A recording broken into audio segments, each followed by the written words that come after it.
Like most successful franchises, Pokemon is no stranger to spin-offs. And who doesn't love a good spin-off? No, I said good spin-off. But that raises a great question. Today we're going to talk about how exactly we got from this to this. From its very beginning, the Pokemon franchise has been able to win over fans with its unique ability to immerse people into its world. Spin-off titles of our childhood played a pivotal role in this. But somewhere along the line, something was lost. What we've been left with are these simple, free-to-play mobile games littered with microtransactions. So, how did we get here? The most important question we need to first answer is this. What is the point of a Pokemon spin-off? Well, yes, if you're slamming your keyboard and screaming at your monitor right now saying that the answer is to make money, that's true. Oftentimes, these spin-offs are a great way for struggling developers to make some extra cash by slapping Pokemon on a pre-existing idea, like in the case of Pokemon Mystery Dungeon. But in the earlier stages of Pokemon's history, there was a second and, in my opinion, more powerful answer to this question: world building. Which, regardless of the primary intent to make money, they were really good at achieving back in the day. So it was a win-win situation for everyone. Let me explain. As you all know, Pokemon began as a humble 2D RPG on the Game Boy. Its graphics and gameplay weren't necessarily very flashy or anything groundbreaking, but with it came perhaps the most powerful catalyst for a gaming franchise we've ever seen, the Pokemon anime. With the anime, more context was given to the creatures we caught, the NPCs we battled with, the friends and enemies that we made, and the routes that we explored. As a side element to the Kanto region, it was a brilliant way to give those tiny pixels on our screen much more life. So with these two major elements, along with the trading card game, they established Pokemon as a major player in the gaming industry, but there were still gaps in what was offered to the community. And this is where spin-offs began to take shape and round out those missing pieces that expanded on the world even further. On the back of their initial success, the Pokemon Company released these 4 spin-off titles to cap off the 90s. And here, in these early titles, is where we start to find our answers around the impact of these spin-offs. Now, I'm not saying that all of these spin-off games were anything close to the genius and innovation of something like The Sopranos for PS2. Uncle Tony? Where's the freaking gabagoo? But as a kid growing up during Pokemon's rise to the top, speaking from personal experience, I absolutely loved them. This might be a cold take, but growing up, I loved Hey You Pikachu. I know that objectively it's not the best game, but I was like 4 years old playing that game, and I was absolutely dumbfounded that Pikachu would react to stuff that I babbled into the microphone. I ain't left out Baton Rouge. You think I'm left out Baton Rouge? Say again? You say I'm left out Baton Rouge? What'd you say? Outside the box thinking at that time was what really set Pokemon apart for decades to come. I never experienced anything like that in my brief life, but to be fair, I don't even think I was potty trained at that point, but that's besides the point though. What I'm trying to say is getting the chance to play a game with vocal recognition in the late 90s and early 2000s is actually really impressive to me in hindsight. I knew what the world was like from watching the anime, but I just felt like I had my very own pet Pikachu.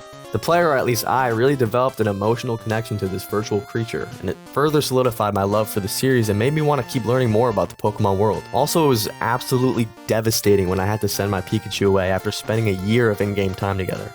This was my first experience with loss and heartbreak.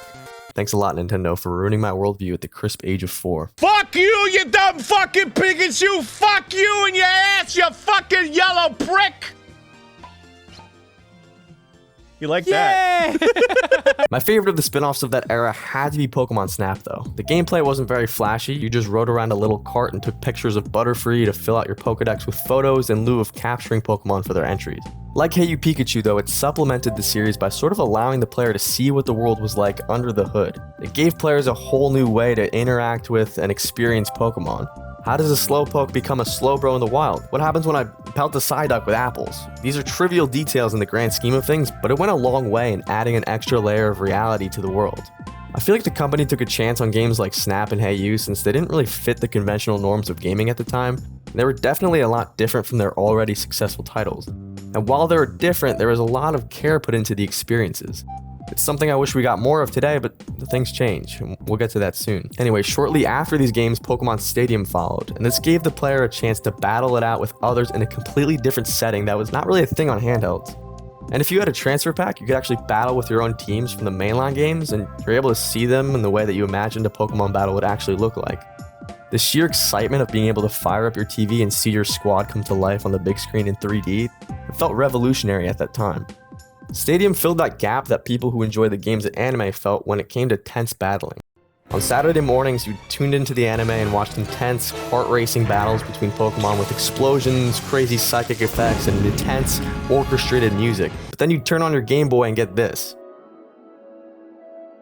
Now that was all fine, but with Stadium you could step into these awesome battles as they amped up the animations and sound effects to the next level. Not to mention the announcer in this game was so hype, I hope he got paid a lot. Taken down with one hit! But there was another really neat introduction to this game. That was the addition of Mario Party style minigames. Seeing and replaying these games bring back so many fond memories of sitting crisscross applesauce playing these games with friends. And it's honestly the portion of the game that I think makes the title great. Take the Lickitung game for example, where you race around a kitchen gobbling up sushi. Prior to playing this, you may have been indifferent to Lickitung, just writing it off as a throwaway, quirky character out of the 151 others, but games like this put these less popular Pokemon in the spotlight and highlighted their unique traits and personalities. And Stadium would have just been repetitive battling, but adding those 9 minigames felt like a little extra sprinkle of love. So whether you look back on these games as fondly as I do or not, you can kind of start to see what's taking root here. These titles truly represent what spin-offs should be, carefully crafted expansions of the world that we were beginning to grow attached to. And with this in mind, we enter the 2000s ushering in what I look back on as the Golden Age of Pokemon spin-offs. Games were being pumped out left and right at this point, many of them were bad, and that's a point I'll get to later, but man, so many were truly great games. Let's pause for a moment and consider this. The year is now 2003, the franchise is going strong. We're now 3 generations into success and have jumped to the Game Boy Advance and GameCube era. And for me personally, this is around the time I started to become semi-sentient. The fans that were in the midst of that first Pokemania wave are now 5 or 6 years older, so how do you continue to grow a fan base while also continuing to innovate for your current aging fans? What were the new gaps that could be addressed with quality spin-off titles? Enter Pokemon Colosseum, a gritty, more mature 3D adventure on the GameCube. This game was truly the next evolution in a franchise that could use a little more edginess without going too overboard. Where's that damn 4th Chaos Emerald? You play as an older main character speeding around this futuristic chopper in a region based off of Phoenix, Arizona. You're on a mission to take down your former criminal organization while rescuing Pokemon that they're turning evil and distributing across the region. In terms of Pokemon, it really doesn't get any cooler than that. The opening cutscene literally shows you blowing up a secret base and stealing a device which you find out later will take back those evil Pokemon. This game wasn't made to bring in newbies into the franchise. That duty was and always will be delegated to the mainline games. And this is completely obvious from the gameplay itself, as you literally start off with a level 25 and level 26 Umbreon and Espeon. It's also worth mentioning this game is really hard compared to your normal mainline titles. It was almost like a nod of respect to the player, a thanks of some sort. With this game came a totally fresh look at the Pokemon world for those who are looking for an extra challenge, a more complex story, and even more impressive battle animations and graphics.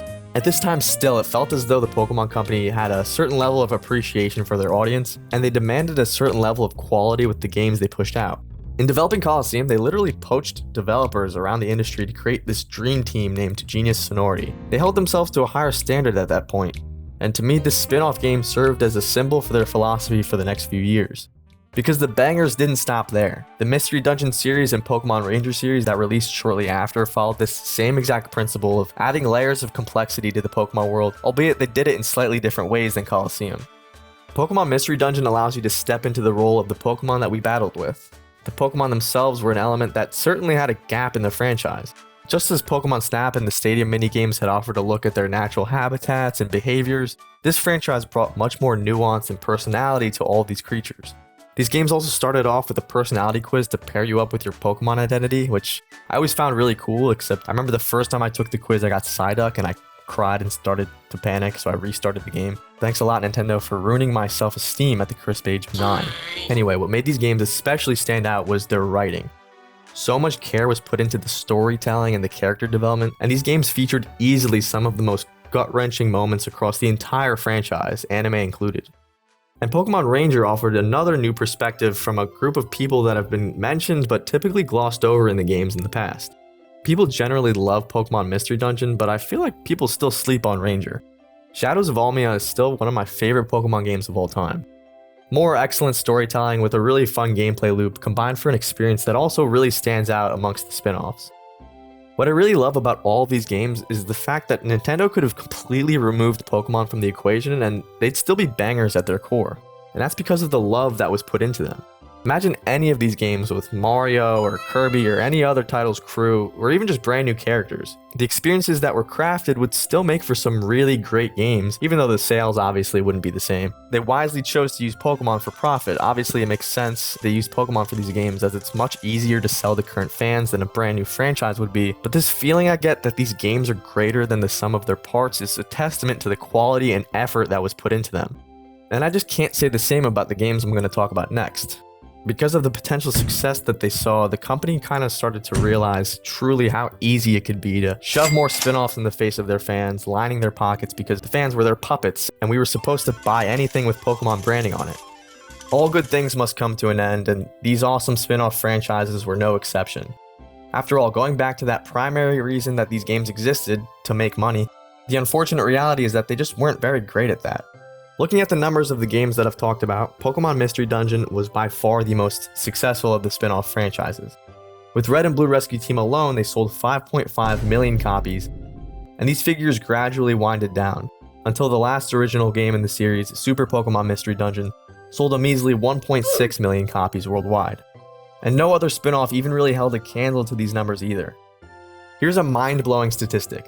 From 1998 to 2022, the Pokemon Company published 56 non-free-to-play spin-off titles across all of their consoles. These games sold a grand total of 69.5 million copies and generated $3.15 billion in revenue. That's about 1.2 million copies on average per game, and about $56 million earned per game. Sounds pretty decent, right? But get this. Since 2016, Pokemon Go alone has generated just over $5 billion in total revenue. That's one game, $5 billion. So I bet you can kind of guess where this was going. It should be no surprise to anyone to hear that following the release of Pokemon Go, the Pokemon Company has released just 5 console spin-offs in the traditional sense. The popularity of Pokemon Go represented a massive paradigm shift in the way in which Nintendo approached the franchise. Gone are the days of hiring full teams of developers to make underselling spin-offs to appeal to a niche set of fans. It's more costly and it's much less effective. What's in now is taking those same teams and plopping them on the assembly line to pump out quick, low-effort iPhone games that squeeze out microtransaction money from us fans. Remember when I fawned over Pokemon Coliseum a few minutes ago? Yeah, that developer team, Genius Sonority, where are they now, you ask? Oh, they've been grinding away at the puzzle banger Pokemon Cafe remake. That's great, guys. Good work. There's really no one to blame for all of this happening. It almost feels like it was just a matter of time. It was the natural next step in the franchise, given the trends in gaming occurring as a whole. Consoles we play on changed, so a game like Pokemon Ranger, which relies on the DS touchscreen, has no place. And I'm not going to sit here and lie to you either. Even during that golden age of spin-offs, there were still a lot of bad games coming out that I'd be the first to admit were obvious quick cash grabs. There's like 20 puzzle games. From the standpoint of a room of businessmen in suits clamoring for more profit, the fact of the matter is there really isn't a place for spin-off games anymore. But even though on paper the Pokemon franchise is as successful as ever and this new direction they've taken is raking in the bucks at a lower margin, the obvious gap that fans are feeling right now is as plain as ever. And it's kind of the elephant in the room whenever anyone talks about how soulless Pokemon feels nowadays. Now, I understand that every company's goal is to make the most money possible, which is understandable in a capitalist society, but there's got to be a way to keep the creative inspiration and engagement for the fans too that's better than just booting up a fucking app that runs when you sleep. The only game with any soul that I can think of that's really come out in the last 5+ years has to be Legends Arceus. I think it's worth talking about here because yeah, I know the Pokemon Company came out and said that this is technically a mainline game and it was developed by Game Freak. It really does stick out like a sore thumb though against the rest of the games that they've dropped in the last handful of years. It feels miles more impressive than anything we've seen recently because you can feel that it has some soul, much more than that at least of Scarlet and Violet or Sword and Shield. And part of me thinks that the mainline series honestly claimed it as its own because it was received so well. Yes, the lore ties it back to a spot in mainline history, but the entirety of the game is so astronomically different from the other mainline titles. Its DNA honestly feels a little closer to Coliseum and XD Gale of Darkness than the main games. And honestly, if this game dropped around that time of XD Gale of Darkness, like in between Emerald and Diamond and Pearl or after Diamond and Pearl, I don't think anyone would bat an eye if it were to be called a spin-off game. But to be honest, it's the most fun Pokemon game I've played in a long time. I'd say that the lack of quality spin-offs is just a symptom of the problem that Pokemon has had for a few years now. And it sucks, but the fact that Legends Arceus exists does give me some hope. I know this company is still capable of delivering fun, thoughtful games. And as a fan, all I can really hope for is that the company can take a step back right now and look back into what made these successful spin-off games so special. I think there's something to be said about an entire generation of 20-somethings that are still extremely blindly dedicated to this franchise. I mean, myself included. These people didn't get hooked from the cash grab games like Pokemon Spinball or Pokemon Troze that came out around that time. They developed a deep relationship with the franchise because of the well-made, complementary stories that came with the spin-offs around that Ruby, Sapphire, Diamond and Pearl era. Will we ever see a resurgence of these games? Honestly, I don't think so. The way that gaming's going and progressing, it seems that many studios are just doing what's safe and don't want to take those risks anymore because they're worried it'll tank and they'll lose money. With that said though, I'll remember the glory days of the spin-offs, and every time I go back and replay them, I'm reminded of the ton of fond memories that they've given me. Obviously, I didn't go through every single spin-off title that was launched. Shout out PokePark. I think that's a slept-on game. But do you have any in mind that you think could reasonably make for a good game in today's landscape? Let me know in the comments below, and if you actually watched this whole video about me gushing over the beauty and the perspective of the spin-offs, I really appreciate it. Thanks for watching.